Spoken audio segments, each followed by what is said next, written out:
और जो देश के हालात हैं वो मैं दो पंक्तियों के साथ आपके बीच में रखना चाहती हूँ कि सूरज के खुदाओं की ये कोर निगाही है, सूरज के खुदाओं की ये कोर निगाही है, महलों में उजाला है, कुटियों में सिहाई है। महसूस ये होता है ये दौरे तबाही है, शीशे की अदालत है और पत्थर की गवाही है। तो आज जो इस देश में हालात बने हुए हैं, बिल्कुल ऐसा ही महसूस होता है कि तबाही के हालात हैं। और जो नापाक सरकार 10 साल से हमारे ऊपर काबिज है, उस सरकार ने किसी के लिए कोई योजना लेकर नहीं आई, किसी का कोई काम नहीं किया है। मजदूर, किसान, महिलाएं, युवा सब लोग इस सरकार में परेशान हैं, प्रताड़ित हैं। इस सरकार ने अगर कुछ किया है तो बस भाई से भाई को बिठाने का काम किया है। ये सिर्फ नफरत के बीज बोना जानते हैं और उसी के आधार पर वोटों की फसल को काटते हैं। इनकी इस नफरत की राजनीति को आज आपको और हमको मिलकर खत्म करना है। नियत आपके सामने है। जिस तरीके से ये रोज एक नया कानून ऐसा लेकर आते हैं जो इनके लिए आपको और हमें चिन्हित करके परेशान करने की जो इनकी योजना है उसे आसान बना दे। अभी सबसे हाल फिलहाल में जो ये वक्फ का बिल लेकर आए हैं, ये हमसे हमारे अधिकारों को छीनना चाहते हैं। धीरे धीरे कर एक एक योजना ऐसी ला रहे हैं कि आप और हम बेबस हो जाएं, लाचार हो जाएं। लेकिन अगर इस बेबसी से, इस लाचारी से निकलने का अगर हमारे पास कोई रास्ता है तो वो सिर्फ हमारे वोट का माध्यम है। और ये वोट आप लोगों ने 2022 में यहाँ से मौजूदा सांसद हमारे लालजी वर्मा जी को दिया, फिर दोबारा 24 में दिया और अब दोबारा मैं आपके बीच में यही गुजारिश करने आई हूँ कि ये जो उपचुनाव है, इस उपचुनाव पर पूरे देश की नजर है, क्योंकि जो संदेश आप लोग यहाँ से देकर भेजेंगे वो आने वाली 27 में हमारा रास्ता तय करेगा। तो इस चुनाव को आप बहुत गंभीरता से लें, बहुत संजीदगी से लें। ये कदम कदम पे जो हमें लड़ाई लड़नी है,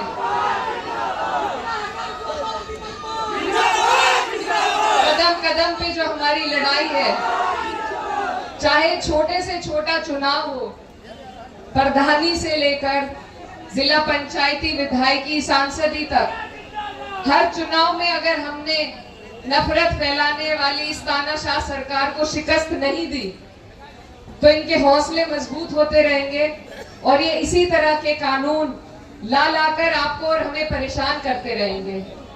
तो आज जब हमें मौका मिलता है अपने वजूद को बचाने का, अपने आने वाले मुस्तकबिल के बारे में सोचने का, तो इसमें मेरी आपसे यही गुजारिश है कि आप लोग एकजुट होकर और ज्यादा से ज्यादा वोट परसेंटेज कर वोट दें, क्योंकि आज ये ताकत आपके पास है, कल को इनका कुछ पता नहीं, ये आगे इस भी ताकत को हमसे न छीन ले।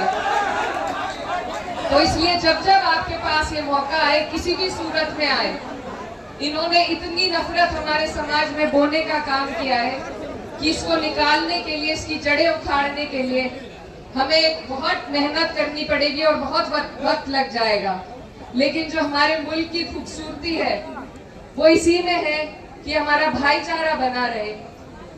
जब किसी हिंदू को चोट लगे तो मुसलमान भाई सबसे पहले आगे आए, और जब मुसलमान को पीड़ा हो तो हिंदू भाई उसकी आवाज उठाए। यही हमारे मुल्क की खूबसूरती है। और इस खूबसूरती को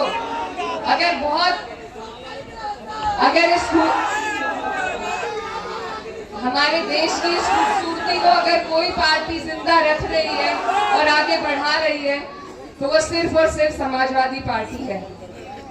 ये मुख्य धारा में हमारे प्रदेश की पार्टी है, विपक्ष में। और आगे आने वाले 27 में, ये आपका ट्रेलर है, पिक्चर आप लोग 27 में दिखाएंगे। लेकिन आपसे मेरी ये गुजारिश है कि हमारा जो पीडीए का नारा है इसमें यहाँ पर बहुत से जो हमारा समाज है, 36 बिरादरी का समाज इसमें आ जाता है। तो सबको हमें संजोकर चलना है, इनकी बांटने की राजनीति में नहीं आना है। और 27 के लिए अभी से आप लोगों को आने वाली 20 तारीख को अपना एक एक वोट साइकिल के बटन पर दबाकर हमारी आंटी शोभावती वर्मा जी को यहाँ से जिता करके भेजना है। और जैसा एमपी साहब अभी कह रहे थे कि महिलाओं पर एक बहुत बड़ा एहसान हमारे माननीय राष्ट्रीय अध्यक्ष जी ने किया है। 9 में से 5 टिकट महिलाओं को दिए गए हैं और आज मंच पर भी आप देखेंगे तो महिला सशक्तिकरण का सबसे बड़ा उदाहरण आपको यहाँ देखने को मिलेगा। क्योंकि मुझे लगता है कि अगर इस नफरत की राजनीति को कोई खत्म कर सकता है तो उसमें हमारे देश की महिलाएं अहम भूमिका में नजर आएंगी। और यहाँ भीड़ में भी हमारी महिलाएं अहम भूमिका में, मुझे देखकर बहुत अच्छा लगा। तो अपनी माँ बहनों से मैं खास तौर पर अपील करना चाहती हूँ कि आप लोग एक तो अपने वोट की पर्ची और अपनी बूथ की जानकारी पहले ले लें और उस दिन एक एक वोट बाहर निकलकर ये जो लड़ाई है, अपने वजूद की लड़ाई को आपको मजबूती से लड़ना पड़ेगा।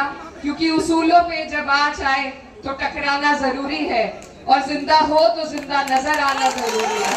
आप सभी का बहुत बहुत शुक्रिया।